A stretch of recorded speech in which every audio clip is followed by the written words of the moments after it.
Well, hello, I am Josie Gray. This is the Triple T Josie Gray Show. Thank you for joining.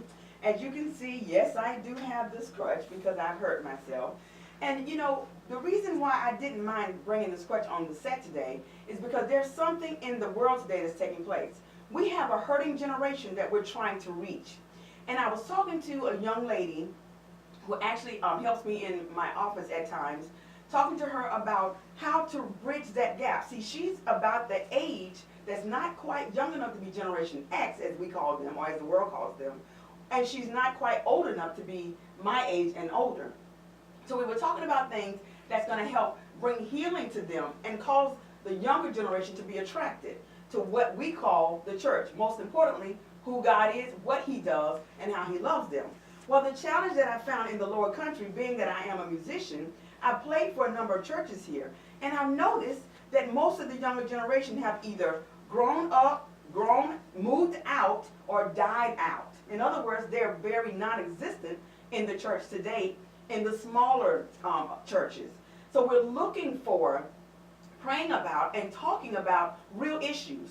What is it that we're missing today in the smaller churches, the startup churches, that's not attracting them? What is it that we're missing today, even in the African American culture, in the smaller churches, where we're still seeing my age mostly and above, but what about that generation that's younger? How do we reach them?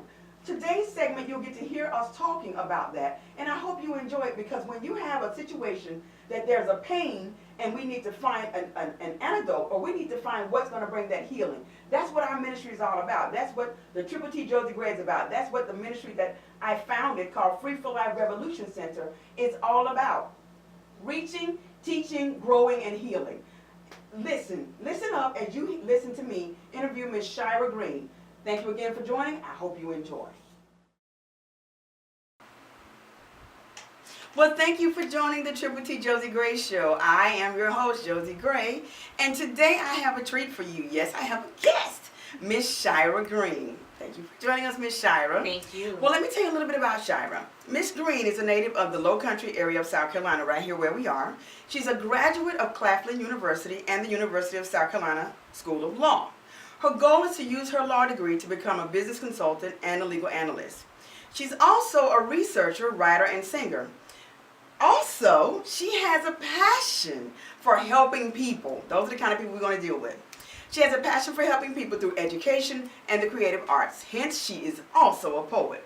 Welcome, Ms. Shira. May I call you that? Is yes, that okay? Yes. Wonderful, wonderful. Well, Shira, today's topic is the modern day church and its effects on tomorrow's leaders. Okay. Thank you for joining us. So let's talk a little bit about why I have you here, our topic and everything, and just to talk to our audience a little bit, thank you for joining us again.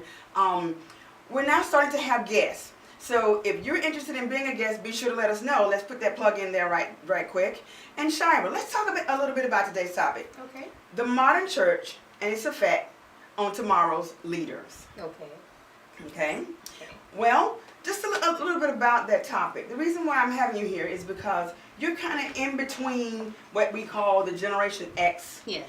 as well as my generation. Yes. You're kind of that filling in between. that yes, in between, the bridge. right? That Yes. bridge, yeah. You're that bridge. Yes. And that being said, I think you can kind of, relate to both sides a little bit. Yes. The younger generation, as well as the older generation. Now, of course, not necessarily older than mine, but I think, you've dealt with a number of seniors. You can probably do that as well. Yes. But that being said, we're finding, as a pastor, that the younger generation, what they call Generation X, is not as attracted to the church today. Yes. And that's why the topic is about the modern church and its effect on tomorrow's leaders, because we know that you all in the generation behind you is the leaders, or shall I say, you all are the leaders of tomorrow. Yes. Tell me a little bit about why you think that effect is and what you think that effect is. First of all, what is that effect coming from your perspective, and why you think it's positive or negative depending on your answer, your response. So you want to know how does the church the way it is affect our generation? Yes, the modern church today Yes. versus what you're used to. I think that there's sort of a gap, Mhm. a generational gap in general, just like in music, just like in in fashion. Absolutely. There's a gap in church. Mm-hmm. All the times have their own way of doing things. Back in the day, a little bit more conservative. Kids nowadays, they're a little original. They're a little less conservative. They're a lot more original and Yeah. and a lot less conservative. And I think that they kind of want to pull that into the church. Mm-hmm. But church is not one generational. Mm-hmm. And so it's very hard when the leaders now in the church are of a different generation to want to maintain the things the way they've been. And then the kids of our generation kind of pushing back saying, let's change, let's do things almost, I don't want to say worldly, but in some ways bring the worldly things in, to the church to make it more exciting. And I think that the older way is, church is not necessarily a party. It's a place to learn. It's a place to pray and have faith. And I think the kids want to be entertained, whereas I think the older generation wanted to teach and preach, and it's not necessarily entertainment. So, in light of what you just said, let's change our topic Okay. to this. When what you're working with no longer works. What you think about that? What you're doing is no longer working. I think there has to be a common ground though, because we have to understand it's still church, Absolutely. and so we can't conform to the world. Absolutely. So we have to find some middle ground. We can bring a little bit more Kirk Franklin, maybe a little less Mahalia Jackson. That might be the middle ground. But when you want to start to kind of blur the lines where you can't tell when it's church and when it's secular, I think that's the issue. So I mean, we can meet them halfway, but I think there's also a need for us to be respectful of things that have worked. Just because Absolutely. they don't conform to the way things are now doesn't mean they haven't worked. Absolutely. And since you said that, here's the thing I was thinking about. I can kind of use the fact that I'm now on crutches, I think, to make this point. Okay. I remember years ago, I could do what I was doing and bounce back. But I'm older now. So me doing what I was doing recently, being as active as I was, and popping that knee like I did, my body doesn't respond the way it did in the older days. So I have to find another route to still be active, Yes. still enjoy life, but yet not really hurt myself, or be less likely to hurt myself. Yes. In saying that, I feel like that there is a place where in the church, as leaders, as people who are coming up, whether you're, a praise and worship leader, a musician, a pastor, a minister, an elder, whomever you are, like you were saying, there are ways to utilize what we know from the past, the wisdom we've learned, how we've grown, how we've learned from our past mistakes, and then bringing that into a more exciting way to teach our younger people. But there are different things that a lot of people just aren't doing anymore. Like, for instance, when I came up, we love drama, things that you love, being poetic and songwriting off the spot. We would be in praise and worship. There were things that were more exciting. Not that there's anything wrong with the hymnals. Yes. I love hymnals. Yes. Amazing Grace, how sweet the sound. Yes. To say the rest like me, okay? Yes. I once was lost, but now I'm found, was blind, but now I see. Yes.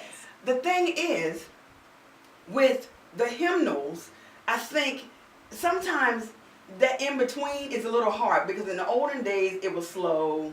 Sometimes it had no beat at all. Yeah. There was no rhythm. It was cut and dry. This is the way it was sung. This is the way it's always been done. And that generation, or those generations even before myself, were kind of set in, this is the way it's always been done. It always worked like this, and it's going to work. It worked back then. It's going to work now. But the Bible talks about each generation, and I'm paraphrasing, gets weaker and wiser. And there have been a different number of interpretations that people have said about that. But let's just humor me for a minute. Okay. What if that simply means that I'm getting weaker to the way you used to do things, and I'm becoming wiser to the things of the world, and you got to meet me. You got to reach me. You got to find a way to get to me. And it doesn't mean you lose your message. It just may be a little shifting to your method. So what do you think about that? Shara, based on the fact that we are in a generation of things like we've never seen before. We've never encountered, even in your younger age than mine. Let me back up. Even in my older age than yours, I'm still not as quite as seasoned as the generation that we're actually talking about. Mm-hmm. And there are things that I haven't seen, Mm-hmm. that I haven't experienced, and I'm thinking, God, are they putting that in the church? Is Mm-hmm. that okay now? I mean, we see the different dances that they're doing now. Yes. We see the different things they're doing, that they're saying in church now, how they're shifting the music and taking what somebody used in what we call the secular world, just rearranging the words, Mm-hmm. and then the older people recognize the music, but they also recognize that you changed the words. But in my mind, all I hear is the old verbiage, the Mm-hmm. old writing of that song, the old language. Talk to me a little bit about what you think about that. Help somebody. Help me. Well, I guess it goes back to what I was saying about being in the world and not of the world, and I think that because we're in this technological Mm-hmm. age, we're so overexposed to things. Absolutely. And I think sometimes that exposure Mm-hmm. is appealing. Mm-hmm. And I think that's what they want to kind of bring in. But you have to understand, since we didn't have that social age, even in my time, I'm like the in-between generation. Right. So I remember not having it. And I Now you remember do I have it. remember having it. Mhm. So so when you were in church back in the day, what you had to look to was in the church. Right. Now, with them being, social media, the internet, cell phone, they have more than one place to look for Mhm. things, Mhm. different interpretation of things. Mhm. And if you're reaching me on a Sunday and the internet is reaching me Right. 7 days a week, Right. and it looks exciting, it looks enticing, and I start feeding that into you that that's what church is, Mhm. then that's what's going to make them want to come to church. They're looking for that, and I think that divide, that exposure, is kind of what's dividing the church. And the older generation is not really into the social media, That's and right. they're not really pulled into what's new and what's going on, and not necessarily that they should be. But I think that when you have, like you said, that old way of this is how it was, this is how it's working, this new way of this is how it is now, Mhm. and there's kind of no communication. Nobody wants to give. The Mhm. kids don't want to give on the fun church, And they're not. and the old way does not want to give on this is what church Mhm. is. So I think that's what is the blurring the lines. Basically, I think if we can find a way to reach them Yes. without losing, as the older generation called, our sanctification Yes.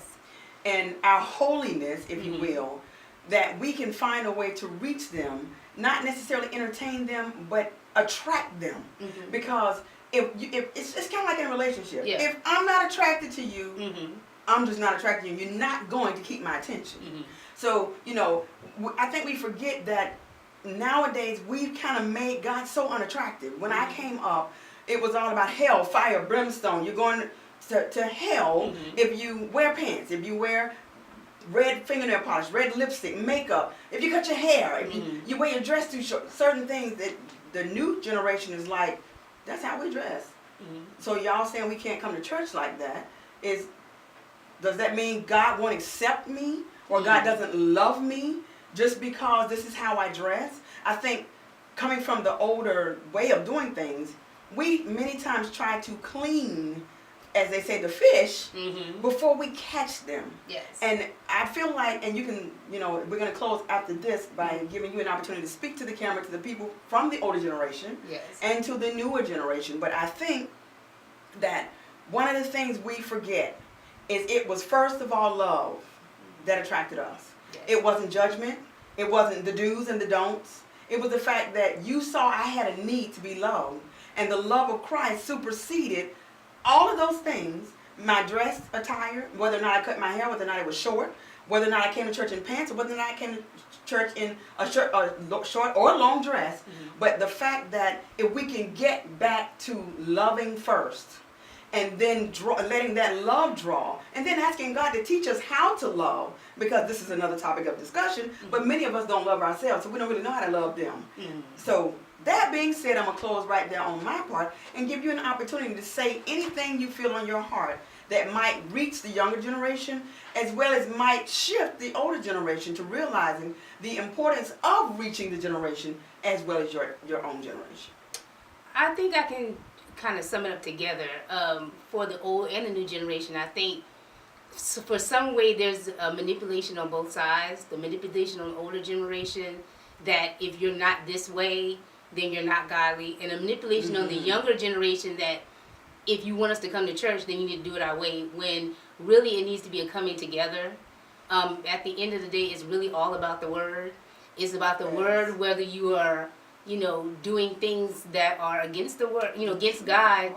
You're still a Christian. If nobody's perfect. Nobody's perfect. If we were perfect, we wouldn't have needed Jesus to come and die for our sins.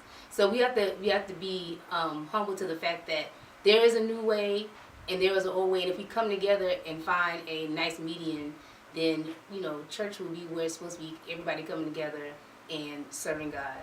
Absolutely. Well, this concludes our session for today, or our Triple T Josie Gray show. Thank you so much for joining us. You will find our contact information at the bottom of the screen. Please contact us, reach out to us, like and share this video. Please subscribe. Also, if you're interested in being one of our guests, please let us know. We also want you to comment on the show, because your input and things that may be touching you or maybe poking you the wrong way is how we become better and how we reach out to you to talk about things that are most important to you. This again is the Triple T Josie Gray Show. Thank you so much for joining us. And before we end, I want to say this to you. In light of our conversation today and this discussion, please remember that the real truth and the real reason of church is the death, burial, and resurrection of Christ. So if we can teach and preach that and find a way, that common ground, like Ms. Shire was saying, then we will win a whole lot of people beyond an age gap and all of the other gaps that we have internationally, racially, and so many other things. This is Josie. Make it a great one. We will see you next week. Thank you for joining us. Tell them bye, Shira. Bye.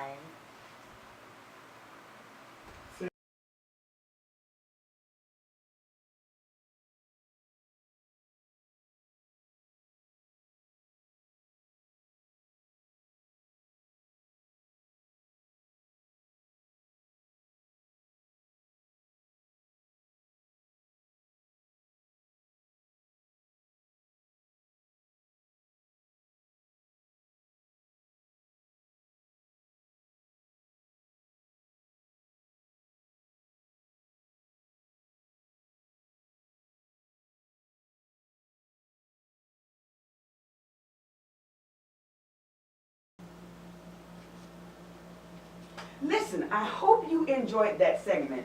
That's what we're going to be doing from now on. We've been hitting and missing a little bit. We've been in and out. We've had situations. But even like I said, in the midst of challenges, we want to come to what is called a solution. So we've begun to revamp our show, and we're looking for people who would like to speak on our show, have situations that you want to talk about, that you don't have answers to, or if you have answers, you want to share with others. Reach out to us. You'll find my contact information at the bottom of the screen. I am Josie Gray. This is the Triple T Josie Gray Show. YouTube is there. My phone number is there. And I believe my email address is there as well. Give us a call. Reach out to us, because we want to help you get your message out. But most importantly, we want to bring healing to others. We hope you enjoyed that. Look for more. Stay tuned. Share, like, and make sure you subscribe. This is Josie. See you next time.